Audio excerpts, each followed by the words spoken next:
Okay, here's hoping that my voice will hold out. Let me get the light a little bit better here.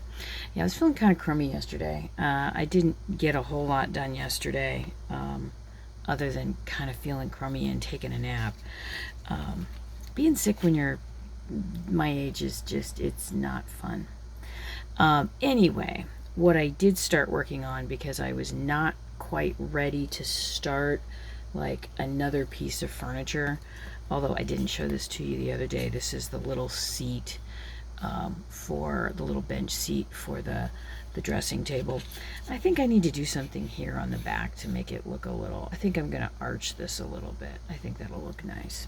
Anyway, that being said, I had some an idea for creating a type of lamp, or I should say not a type of lamp, a lampshade, for a little while. And I thought, well, if I'm not feeling that fabulous, this is something I can draw quickly and cut out and figure it out fairly easily. This was my first attempt at a standing lamp.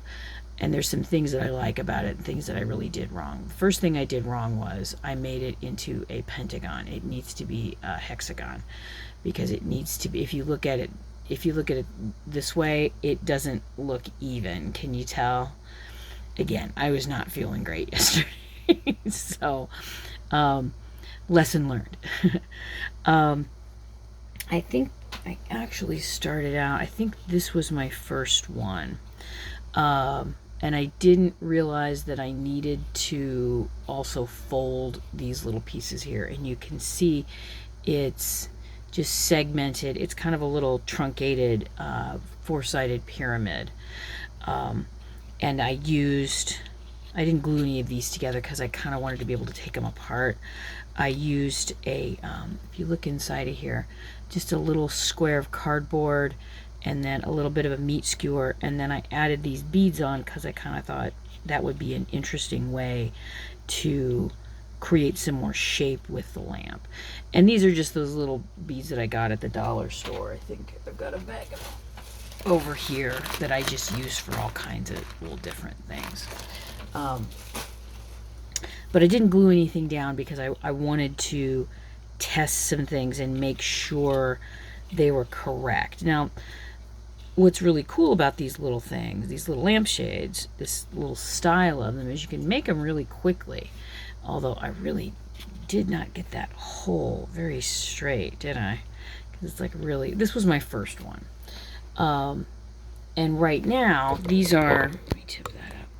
That's pretty much in the size that I want to work with. You can see there's another one here that I made.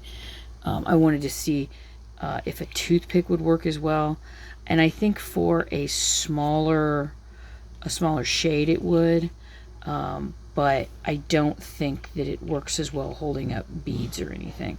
And another thing, I tried like a little bit of a smaller piece here. I think I don't like that at all.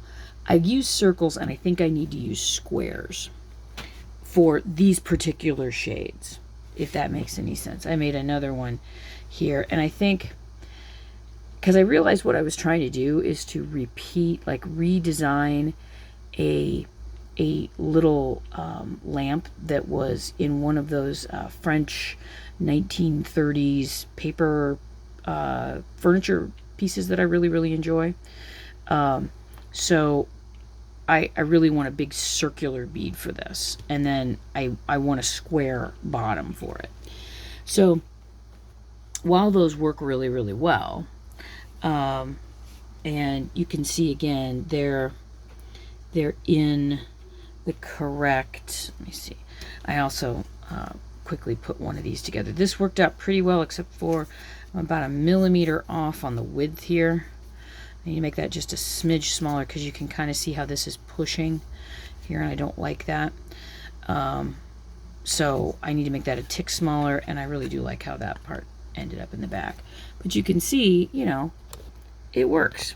And I mean, this isn't like a perfect example. I think this needs to be a little taller, probably about a centimeter taller, but I was kind of goofing around with the bases, trying to see what is going to look right.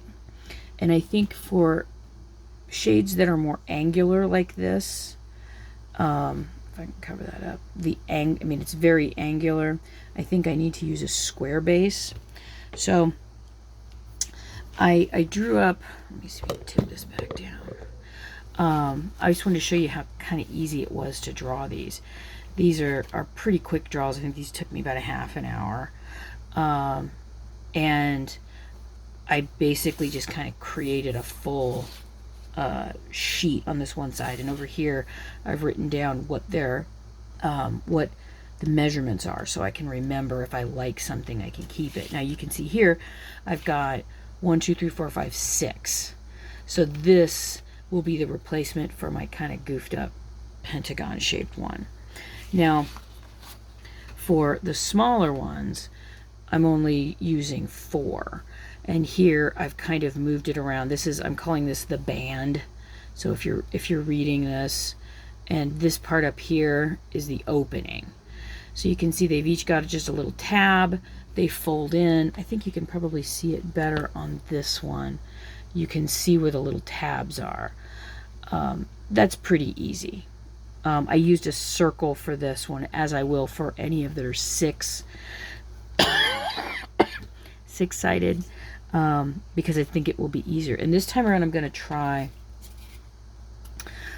using some foam core that might hold better and give some stability without a whole lot of weight. I also put together the footstool, but again I got this piece a little bit too big, and then I'd gotten the super bright idea of I wanted to shore this up, so I added another piece in there. I think it would have fit.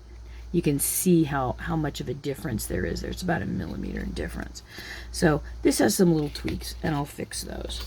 And while I was kind of on this little, journey of figuring these out, I decided I finally needed to solve for myself.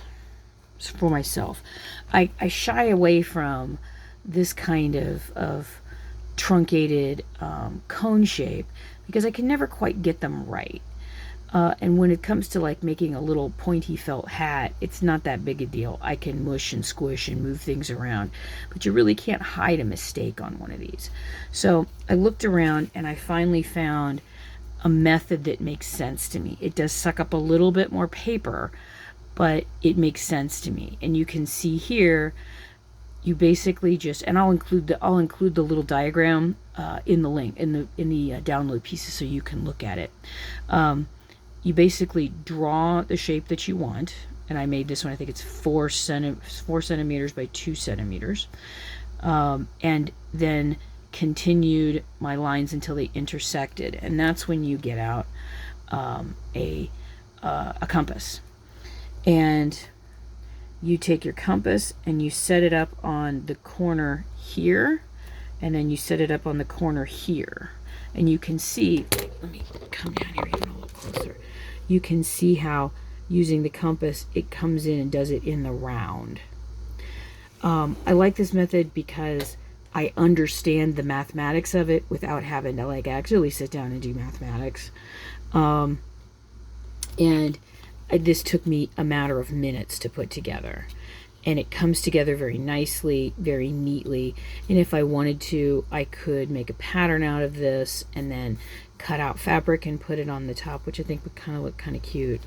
I think that there's a lamp that I would really like to make that is my grandmother had, my grandmother Elizabeth had, that had like off the chute, it had kind of like a little shepherd's crook, and then the little lamp was like this, and there was like little vines and things that were coming up. It was like gilt, and then she had made a frame. She'd done a lampshade out of like paper, but then drawn little animals and little birds, and then she took a pin and went through, and then cut out parts of it, and then pulled some of it forward and pushed some of it backward. It was very sweet, and as it got older, it kind of yellowed, and I thought it looked pretty with the metal.